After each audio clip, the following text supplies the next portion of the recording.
দর্শক সবাইকে আমন্ত্রণ নিউজ 24 সকাল 10টার সংবাদে আপনাদের সঙ্গে পুরো সংবাদ জুড়ে আছে আমি তামিমুর রহমান তন্ময়। এতক্ষণ দেখছিলেন সংবাদ শিরোনাম, এবার যাচ্ছি পুরো সংবাদে। নতুন বাস এখনই নয়, পুরনো বাসগুলোকে রংচং করে রাজধানীর ঘাটারচর থেকে মতিঝিল রুটে চালু হতে যাচ্ছে কোম্পানি ভিত্তিক বাসের পাইলট প্রকল্প। সংশ্লিষ্টরা জানান, বিদ্যমান বাসগুলোকে আধুনিকায়ন করতে প্রত্যেক বাস বাবদ 3 লাখ টাকা করে লোন পাবেন মালিকরা। আগামী 1 এপ্রিল থেকে ঘাটারচর মতিঝিল রুটে চালু হতে যাচ্ছে এই পাইলট প্রকল্প। বাকিটা জানাচ্ছেন প্লাবন রহমান। জোরে সোরে এগুচ্ছে রাজধানীর বাস রুট রেশনালাইজেশন প্রোগ্রামের কাজ। কমিটির সবশেষ সিদ্ধান্ত অনুযায়ী রাজধানীর ঘাটারচর থেকে মতিঝিল রুটে কোম্পানি ভিত্তিক পাইলট প্রকল্প চালু করতে প্রস্তুতি চলছে। সরেজমিন খোঁজ নিয়ে জানা যায়, রজনীগন্ধা, সিটি লিংক সহ অন্তত 5টি কোম্পানির 50 জনের বেশি মালিকের অন্তত 165 বাস চলছে ঘাটারচর থেকে মতিঝিল হয়ে সাইনবোর্ড রুটে। বিদ্যমান এসব বাস দিয়েই ঘাটারচর মতিঝিল রুটে কোম্পানি ভিত্তিক বাসের পাইলট প্রকল্প চালু করতে চান কর্তৃপক্ষ। এসব জরাজীর্ণ বাসের উপর ভর করে এই ঘাটারচর থেকে মতিঝিল পর্যন্ত রুটে বাস রুট রেশনালাইজেশন প্রোগ্রামের পাইলট প্রকল্প চালু হতে যাচ্ছে। তবে এসব বাসেই লাগানো হবে নতুন রং। পুরনো এসব বাসগুলোকেই ভেতরের সিট সহ যতটা সম্ভব নতুনত্ব আনার চেষ্টা করছে কর্তৃপক্ষ। পরীক্ষামূলকভাবে শুরু হতে যাওয়া এই রুটের সব বাসকে সবুজ রং করা হবে। বাসের ভেতরের দুরবস্থা পরিবর্তন করে নতুন করতে স্বল্প সুদে প্রত্যেক বাস বাবদ 3 লাখ টাকা করে লোন পাবেন মালিকরা। অনেকে ভাবছে যে এখানে নতুন বাস দিয়ে শুরু করে না কেন। নতুন বাস দিয়ে এই মুহূর্তে শুরু করতে গেলে অনেক সময় লাগবে। প্রতি গাড়ি প্রতি 3 লক্ষ টাকা করে ব্যাংক ঋণ দেওয়া হবে এবং সেটা 4.5% ইন্টারেস্টে 2 বছরের মধ্যে পরিশোধযোগ্য। সেই টাকা দিয়ে গাড়িগুলোকে আধুনিকরণ করা হবে, তারপরে গাড়িগুলো রুটে যাবে।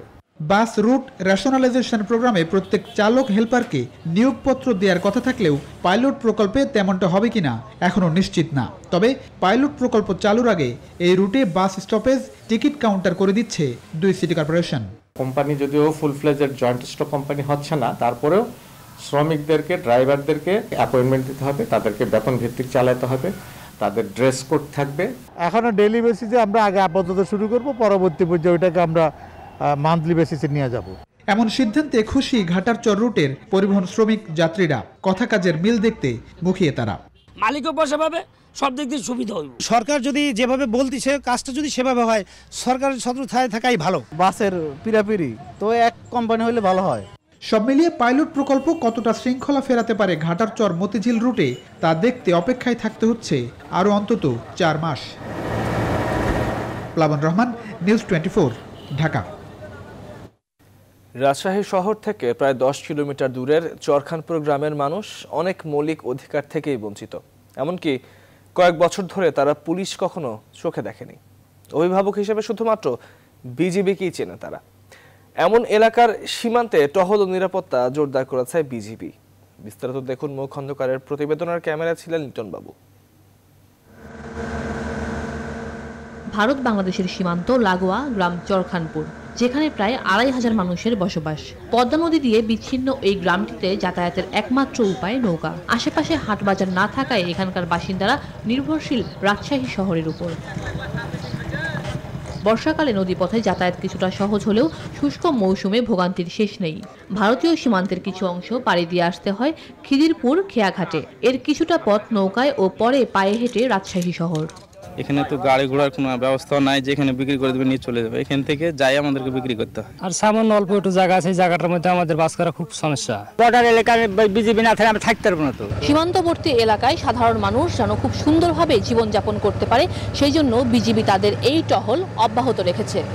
সীমান্ত পাহারার পাশাপাশি চরের মানুষের নিরাপত্তায়ও তৎপর রয়েছে বিজিবি সদস্যরা। রাজশাহীর বিজিবি অধিনায়ক বলছেন, চরটিকে ঘিরে নতুন পরিকল্পনা রয়েছে। প্রয়োজনে আরও সদস্য সংখ্যা বাড়ানো হবে। যারা নদীর ওই পারে চরাঞ্চলে যারা থাকে সেই জায়গাগুলোতে আমাদের যে পোস্টগুলো থাকে, বিওপি থাকে, সেখানে আমাদের জনসংখ্যাটা এমনিতেই একটু তুলনামূলকভাবে বেশি থাকে। তার চেয়েও বড় কথা, আমাদের এখানে যে চরাঞ্চল এলাকাতে খুব একটা কাঁটাতারে বেড়া নেই, তো যার কারণে তাদের সার্বিক নিরাপত্তাটা দেখার দায়িত্বটা কোনো পরোক্ষভাবে আমাদের উপরেই চলে আসে। 24 ঘন্টা আমাদের বিজিবির সদস্যরা কিন্তু এই শূন্য লাইনের এলাকার পাশেই থাকে। এছাড়া সীমান্ত জটিলতায় স্থানীয়দের যোগাযোগ দুর্ভোগ লাঘবে ভারতীয় সীমান্তরক্ষী বিএসএফ এর কাছে প্রস্তাবনা পাঠানোর কথাও জানান তিনি। মৌ খন্দকার, নিউজ 24, রাজশাহী। যুক্তরাজ্যে পাওয়া করোনা ভাইরাসের নতুন স্ট্রেনের সাথে বাংলাদেশের পাওয়া নতুন স্ট্রেনের মিল থাকলেও এই নিয়ে উদ্বিগ্ন হওয়ার কিছু নেই, এমনটি বলছে বাংলাদেশ রোগতত্ত্ব, রোগ নিয়ন্ত্রণ ও গবেষণা ইনস্টিটিউট। দেশীয় বিজ্ঞানীরা বলছেন, সারা বিশ্বে এই করোনা ভাইরাস বারবার ধরন পাল্টাচ্ছে, আর এই বিষয়ে সজাগ দৃষ্টি রয়েছে বাংলাদেশেরও। আরও জানাচ্ছেন শাহালি জয়। যুক্তরাজ্যে পাওয়া নতুন ধরনের করোনা ভাইরাস নিয়ে বিশ্বব্যাপী উদ্বেগের মাঝে বাংলাদেশে শনাক্ত হওয়া নতুন স্ট্রেনের বিষয়েও এখন আলোচনা চলছে। দেশে করোনা ভাইরাসের নতুন ধরনটি শনাক্ত হয়েছে নভেম্বরের প্রথম সপ্তাহে। 17টি নতুন জিনোম সিকোয়েন্স পরীক্ষা করে 5টিতেই করোনা ভাইরাসের নতুন স্ট্রেন পায় বিজ্ঞান ও শিল্প গবেষণা পরিষদ, যা যুক্তরাজ্যের নতুন বৈশিষ্ট্যপূর্ণ ভাইরাসের সঙ্গে মিলে যায়। বাংলাদেশের রোগতত্ত্ব, রোগ নিয়ন্ত্রণ ও গবেষণা ইনস্টিটিউট বলছে, এ নিয়ে আতঙ্কিত না হয়ে স্বাস্থ্যবিধি মেনে চলতে হবে।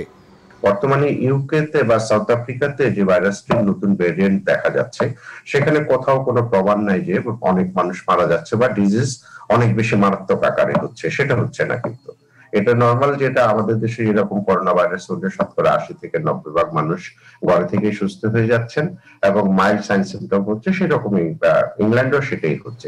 বিজ্ঞানীরা বলছেন, চরিত্রের পরিবর্তন যে কোনো ভাইরাসেরই ধর্ম, করোনা ভাইরাসের ক্ষেত্রেও তাই ঘটেছে। আমরা আসলে মেজর কোনো পরিবর্তন পাইনি, আমরা কিছু পরিবর্তন পেয়েছি যেগুলি পৃথিবীর বিভিন্ন জায়গায় হচ্ছে, সেটা আমাদের এখানে হচ্ছে, এবং সেটাতে আসলে সংক্রমণ সক্ষমতা বা সিভিরিটি বাড়ানোর কোনো প্রমাণ পাওয়া যায়নি। সার্স প্রথম যেটা হয়েছে সেটা এখন আর খুঁজে পাওয়া যাচ্ছে না। ইনফ্লুয়েঞ্জা মহামারী যেগুলো হয়েছে সেগুলো কালক্রমে সাধারণ ইনফ্লুয়েঞ্জা পরিণত হয়েছে। বাজারে যেসব টিকা মিলছে তা পরিবর্তিত করোনা ভাইরাসের প্রতিষেধক হিসেবে কাজ করবে বলেও জানান বিজ্ঞানীরা। পর্যন্ত গ্রেট ব্রিটেন বা অ্যাস্ট্রাজেনিকার বা ফাইজারের যে ভ্যাকসিন গুলো তৈরি হয়েছে, সেখানে ভ্যাকসিনেশনে কোনো সমস্যা তৈরি করবে না। এখনো পর্যন্ত বিজ্ঞানীরা বলছেন যে যতটুকু পরিবর্তন হয়েছে টিকাটা কাজে লাগছে। বিশেষজ্ঞরা মনে করেন, দেশে গবেষণা কম হওয়াতে নতুন ভাইরাস নিয়ে পরিস্থিতি অনুধাবন করতে সমস্যা হচ্ছে। শাহ আলী জয়, নিউজ 24, ঢাকা। এদিকে দেশে করোনা একদিনে আরো 20 জনের মৃত্যু হয়েছে। এখনো পর্যন্ত মোট প্রাণহানি 7,398 জনের। গেল 24 ঘন্টার নমুনা পরীক্ষা হয়েছে 13,695টি, এর মধ্যে শনাক্ত 1,163 জন। এ পর্যন্ত মোট শনাক্ত হয়েছে 5,07,265 জন। সুস্থ হয়ে বাড়ি ফিরেছেন 2,113 জন। এ পর্যন্ত মোট সুস্থ হয়েছেন 4,48,803 জন।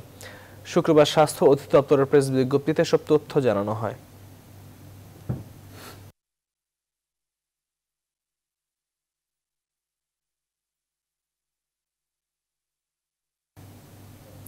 করোনা ভাইরাসের নতুন ধরন নিয়ে আবারও বিপাকে বিশ্ববাসী। যুক্তরাজ্যের পর নতুন স্ট্রেনের দেখা মিলেছে নাইজেরিয়ায়।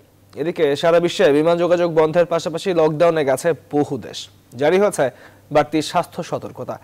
যুক্তরাষ্ট্র, ব্রিটেন থেকে আগতদের 72 ঘন্টার মধ্যে কোভিড টেস্টের নেগেটিভ রিপোর্ট আসলেই ঢুকতে দেওয়া হবে বলে জানানো হয়েছে। নাহিজিয়ান জানাচ্ছেন বিস্তারিত।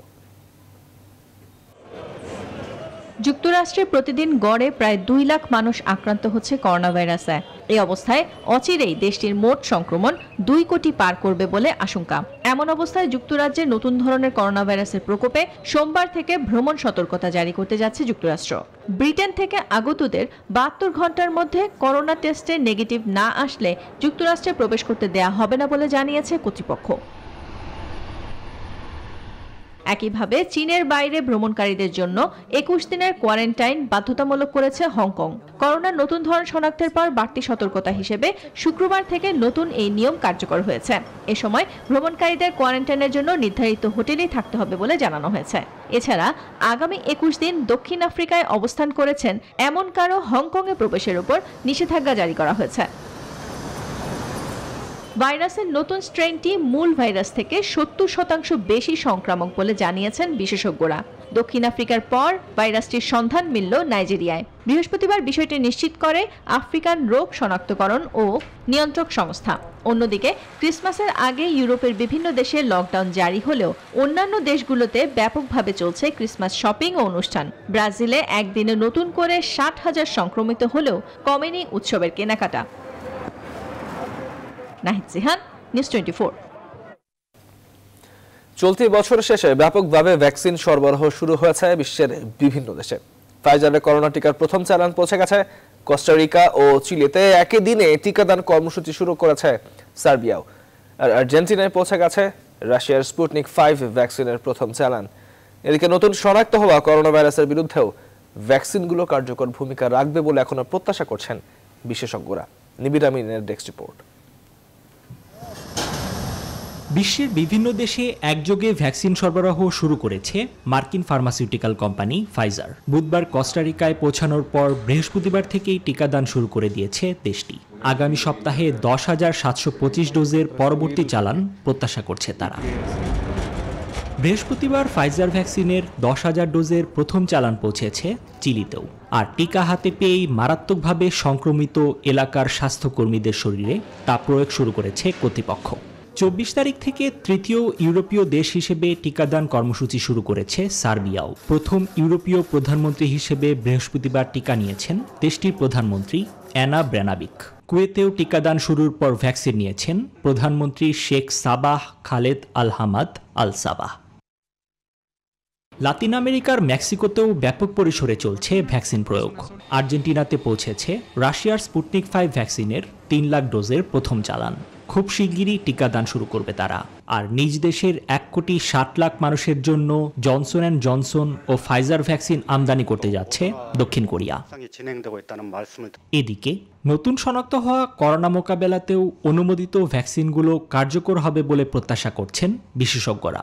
আতঙ্কিত না হয়ে ভেবেচিন্তে পদক্ষেপ নেয়ার কথা জানিয়েছেন তারা। নিবিড় আমিন, নিউজ 24। মারা গেছেন টেলিভিশন নাটকের জনপ্রিয় অভিনেতা আব্দুল কাদের। ইন্না লিল্লাহি ওয়া ইন্না ইলাইহি রাজিউন। রাজধানীর এভারকেয়ার হাসপাতালে সকাল 8:30টায় মারা যান তিনি। ক্যান্সার আক্রান্ত হয়ে আগেও ভারতের চেন্নাইয়ের একটি হাসপাতালে চিকিৎসাধীন ছিলেন। গেল 20 ডিসেম্বর ঢাকায় ফেরেন আব্দুল কাদের। বিমানবন্দর থেকে সরাসরি তাকে নিয়ে যাওয়া হয় হাসপাতালে।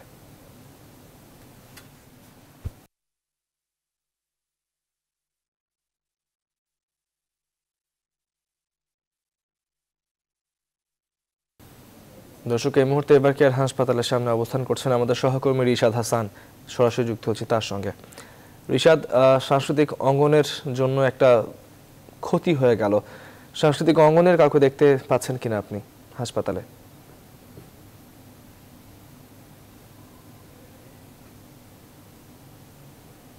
অসংখ্য ধন্যবাদ।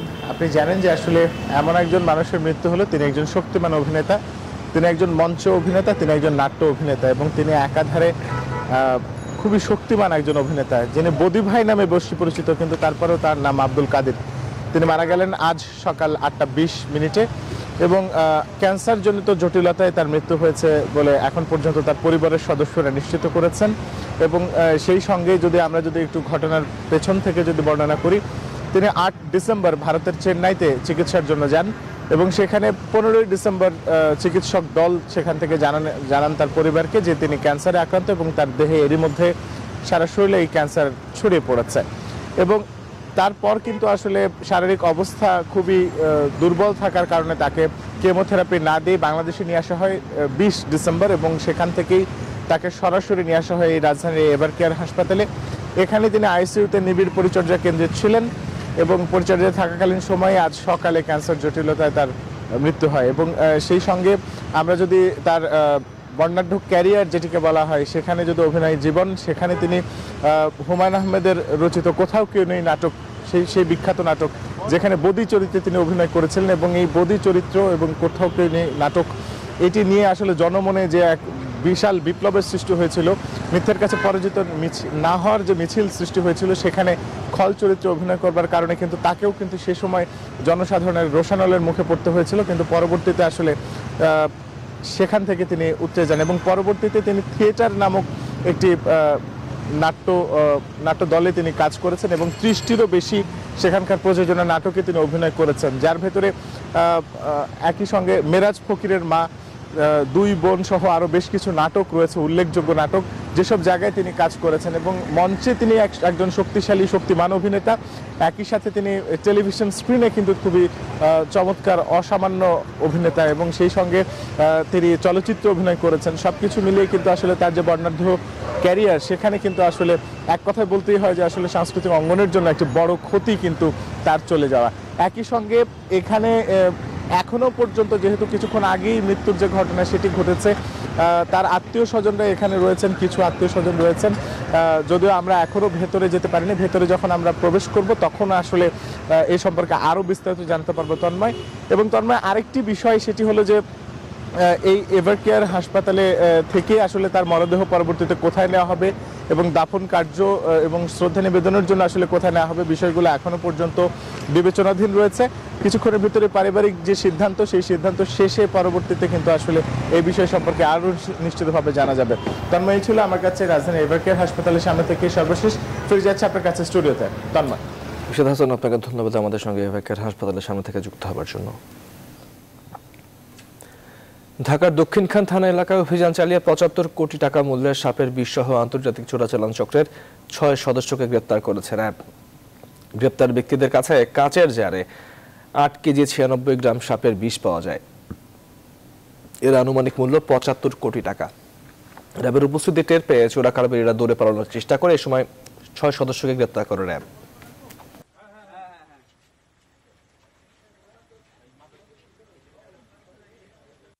অতি উন্নত মানের এবং দুষ্প্রাপ্য সাপের বিষ আমরা উদ্ধার করতে সক্ষম হই, যার আনুমানিক বাজার মূল্য প্রায় ৭৫ কোটি টাকার মতো, এবং আমরা সর্বমোট ৬ জনকে গ্রেফতার করতে সক্ষম হই।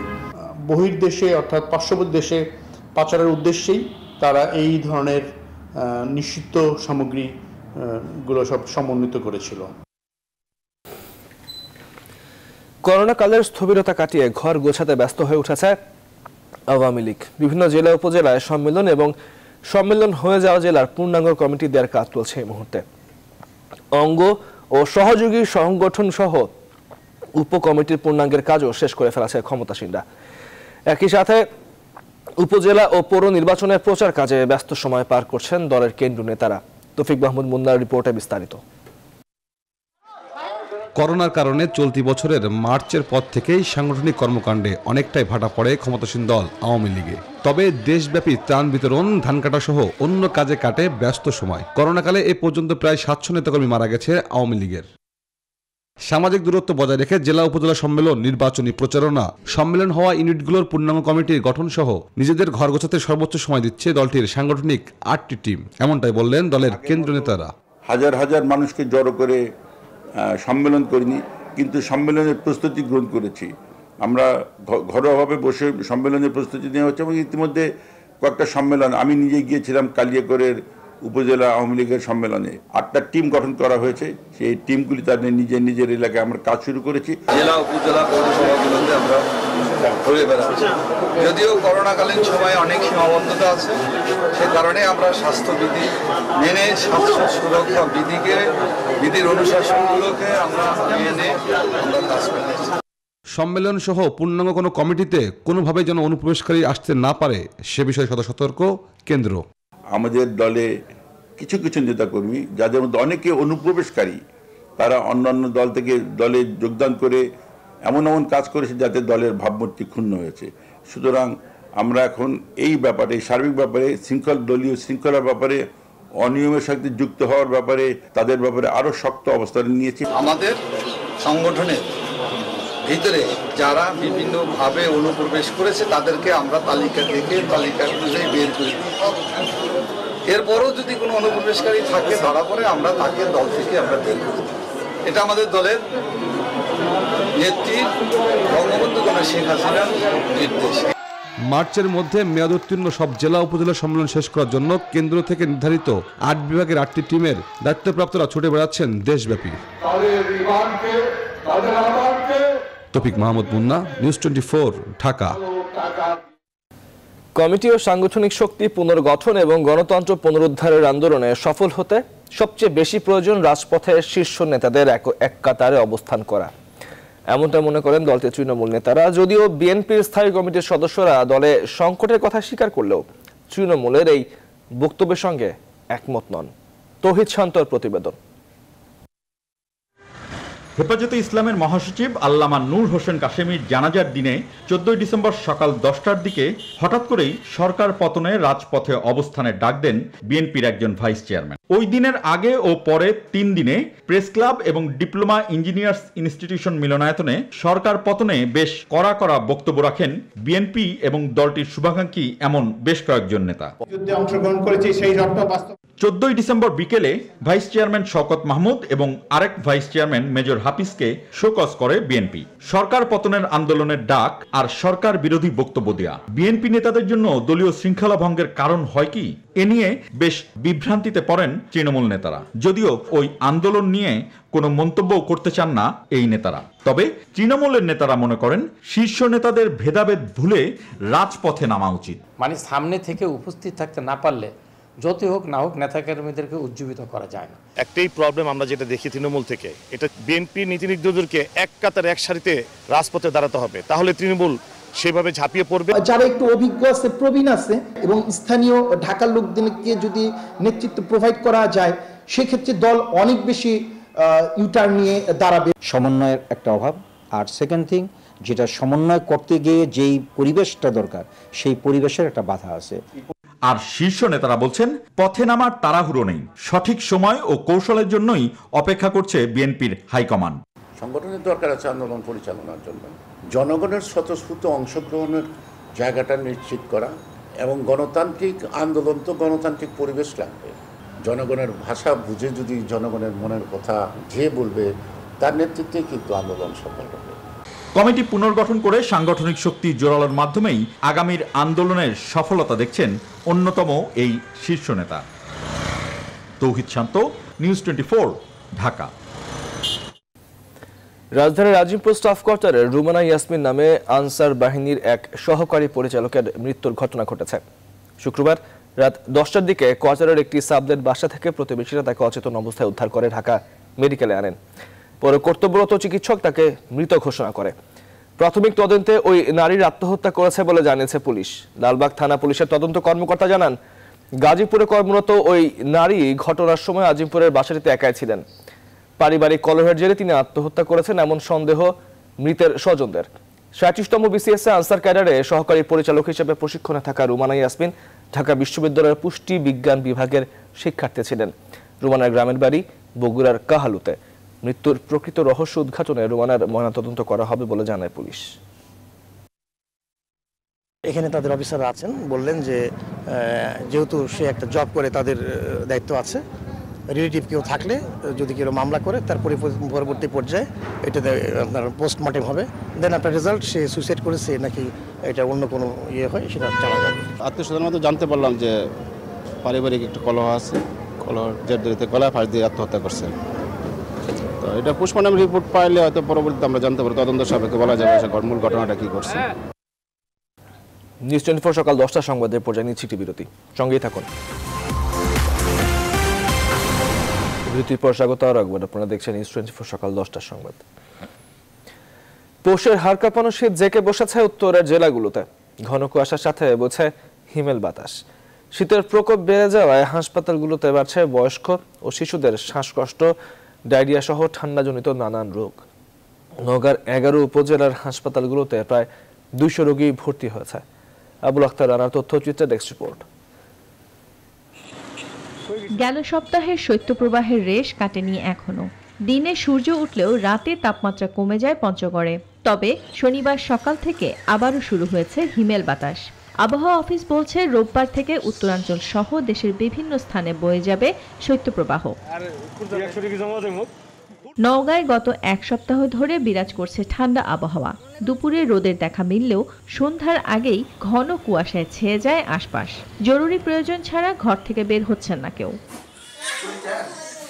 শীত বাড়ার সাথে সরকারি হাসপাতালগুলোতেও বেড়েছে ডায়রিয়া, হাঁপানি ও সর্দি জ্বরে আক্রান্ত রোগীর সংখ্যা। ঠান্ডার কারণে শ্বাসকষ্ট দম আটকাইতেছে, মানে শুয়েও যাচ্ছে না, এরকম বলছে, খুব বুক চাপ দিচ্ছে। হয় শ্বাসকষ্ট, হাঁপানি। 2 দিন ধরে অসুস্থ, খুবই বমি হচ্ছিল আর পাতলা পায়খানা হচ্ছিল, এই জন্য আমি হসপিটালে। ঠান্ডা থেকে শিশু ও বয়স্কদের রক্ষায় খাবার সহ সব বিষয়ে সতর্ক থাকার পরামর্শ চিকিৎসকদের।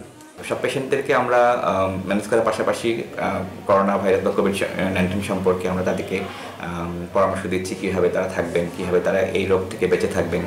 নওগাঁর 11 উপজেলায় শীতজনিত রোগে 2 শতাধিক রোগী ভর্তি হয়েছে। এদের মধ্যে বেশিরভাগই শিশু ও বয়স্ক। Desk report, news 24। রংপুরে চালক হত্যার প্রতিবাদে ধর্মঘট পালন করছে ব্যাটারি চালিত রিক্সা ভ্যান শ্রমিকরা। সেখানকার সর্বশেষ খবর জানাতে যুক্ত হচ্ছে সহকর্মী রেজাল করিম মানিকের সঙ্গে। মানিক, ধর্মঘট চলছে, যারা সংশ্লিষ্ট রয়েছেন, যাদের বিরুদ্ধে, যাদের দৃষ্টি আকর্ষণের জন্য এই ধর্মঘট, তারা কি বলছে, আর জনজীবনে এই ধর্মঘটের কেমন প্রভাব পড়েছে?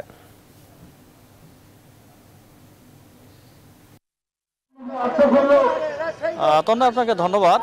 রংপুরে এক রিক্সা চালককে নির্মমভাবে পিটিয়ে হত্যার ঘটনায় পুলিশ সদস্য ও তার দম্পতিকে গ্রেপ্তার করা হয়েছে।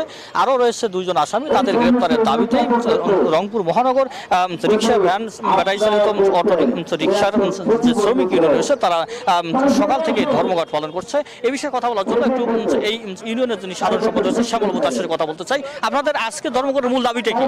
আজকের মূল দাবিটা আমাদের রিক্সা চালক মজবুলকে হত্যা করা হয়েছে। পুলিশ হাসান আলী নিজ বাড়িতেই তাকে মেরে টেনে প্লাস দিয়ে হাত টেনে তাকে ফাঁসিতে লটকানো হয়েছে। আজকে মিথ্যা প্রচার করে তারা বলতেছে যে আত্মহত্যা করেছে। আত্মহত্যা করে নাই, হাসান আলী নিজেই তাকে স্বামী স্ত্রী মিলে 2 জনে মিলে তাকে হত্যা করা হয়েছে। তাই আমরা প্রতিবাদে আমরা সকাল 6টা হতে 2টা পর্যন্ত আমরা ধর্মঘট ডাক দিয়েছি। এইটাকে অব্যাহত থাকবে যতক্ষণ পর্যন্ত হাসান আলীর ফাঁসি না হবে, ততক্ষণ পর্যন্ত আমরা অব্যাহত থাকবে এবং আমরা আন্দোলন চালিয়ে যাব। কোনোভাবেই যেন আসামিদেরকে কোনো আইনের মাধ্যমে যেন বাইর হইতে না পারে, সেই জন্য আমরা পুলিশ ভাইদেরকে অনুরোধ জানাবো। আসলে আপনি শুনছিলেন শ্রমিকরা তাদের দাবির কথা। তো এই ছিল রংপুর থেকে আমার কাছে সর্বশেষ ফিরে যাচ্ছে আপনার কাছে। মানিক, আপনাকে ধন্যবাদ আমাদের সঙ্গে যুক্ত হওয়ার জন্য। দর্শক, দিকে চট্টগ্রামে চালের বাজার এখনো অস্থির। সবশেষ বাজার পরিস্থিতি জানাতে আমাদের সঙ্গে যুক্ত হচ্ছেন ফাতেমা জান্নাত মুমু চট্টগ্রাম থেকে। মুমু, জানতে চাই আপনার কাছে আজকে চালের দর কিরকম চলছে, আর আমাদের মৌসুমেও দাম বাড়ার কারণ কি?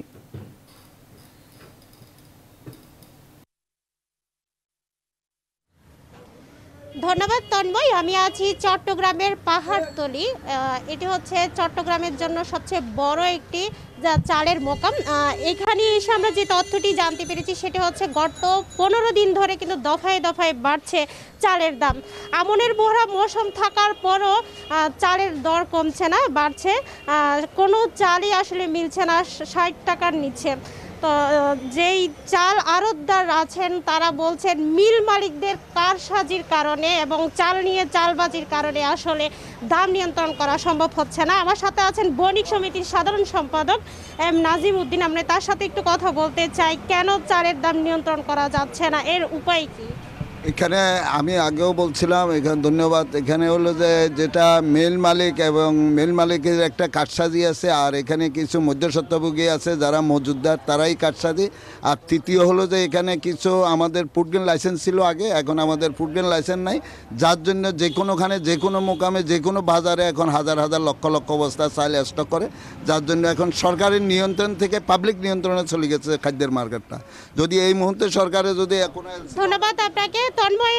তিনি বলছেন যদি প্রশাসনের নজরদারি বাড়ানো যায় এবং অভিযান যদি পরিচালনা করা যায় তাহলে হয়তো চালের বাজার নিয়ন্ত্রণ করা যাবে এবং সাধারণ ক্রেতারা কম দামে চাল কিনে খেতে পারবে। তো চট্টগ্রাম থেকে এই ছিল আমার কাছে সর্বশেষ তথ্য। ফিরে যাচ্ছি স্টুডিওতে। ধন্যবাদ চট্টগ্রাম থেকে আমাদের সঙ্গে যুক্ত হওয়ার জন্য। দর্শক, সংবাদের পর্যায়ে নিচ্ছে আরেকটি বিরতি, সঙ্গেই থাকুন। বিরতির পর স্বাগত আর একবার, আপনারা দেখছেন নিউজ 24 সংবাদ। ধামরাই পৌর নির্বাচনে ভোট গ্রহণ অনুষ্ঠিত হবে আগামী সোমবার। আজই সেখানে নির্বাচনী প্রচারণার শেষ দিন। এই খবর জানাতে আমাদের সঙ্গে যুক্ত হচ্ছেন সহকর্মী নাজমুল হুদা। নাজমুল হুদা, জানতে চাই আপনার কাছে নির্বাচনী মাঠের সবশেষ কি খবর আছে আমাদেরকে জানান।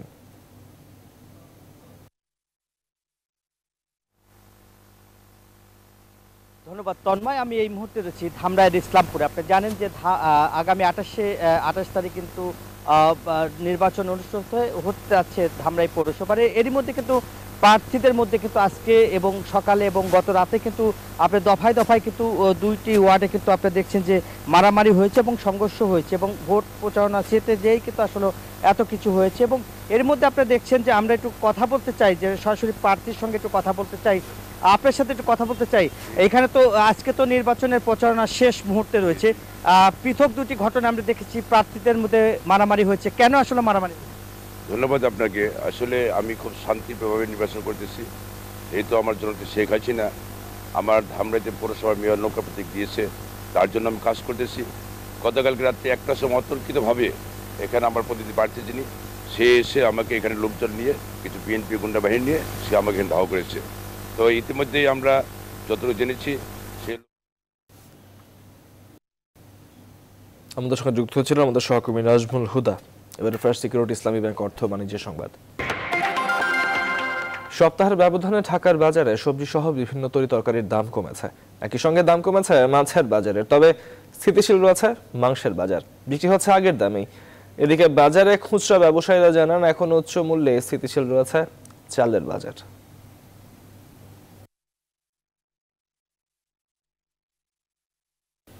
আর একটা বিরতি নিয়েছি, সঙ্গে থাকুন। বিরতির পর স্বাগত আর একবার, আপনারা দেখছেন নিউজ 24 সংবাদ। এবারে আন্তর্জাতিক প্রসঙ্গ। যুক্তরাষ্ট্রের টেনেসি অঙ্গরাজ্যের ন্যাশভিল শহরে বড়দিনের সকালে বড় ধরনের বিস্ফোরণের ঘটনা ঘটেছে, এতে অন্তত 3 জন আহত হয়েছেন, বেশ কিছু বাড়িসহ ধ্বংস হয়েছে বলে জানিয়েছে কর্তৃপক্ষ। মেট্রো ন্যাশভিল পুলিশ বিভাগ স্থানীয় সময় শুক্রবার সকাল 6টায় AT&T নামের একটি টেলিকম কার্যালয়ের ভবনের সামনে রাস্তায় সন্দেহজনক ক্যাম্পার ভ্যান পার্ক করে রাখা অবস্থায় দেখতে পায় পুলিশ। এর কয়েক মিনিটের মধ্যেই সেটি বিস্ফোরিত হয়। কর্মকর্তাদের ধারণা উদ্দেশ্যমূলকভাবেই এই ঘটনা ঘটানো হয়েছে। রাত 1:22 ভ্যানটি ওই এলাকায় আসে, এমন তথ্য ছবি টুইটারে পোস্ট করে পুলিশ এই সম্পর্কে জনগণকে আরও তথ্য দেওয়ার আহ্বান জানিয়েছে। যুক্তরাষ্ট্রের FBI সহ বিভিন্ন গোয়েন্দা সংস্থা এই ঘটনার তদন্তে নেমেছে। তদন্ত চলার কারণে বিস্ফোরণ স্থল বন্ধ করে দেওয়া হয়েছে।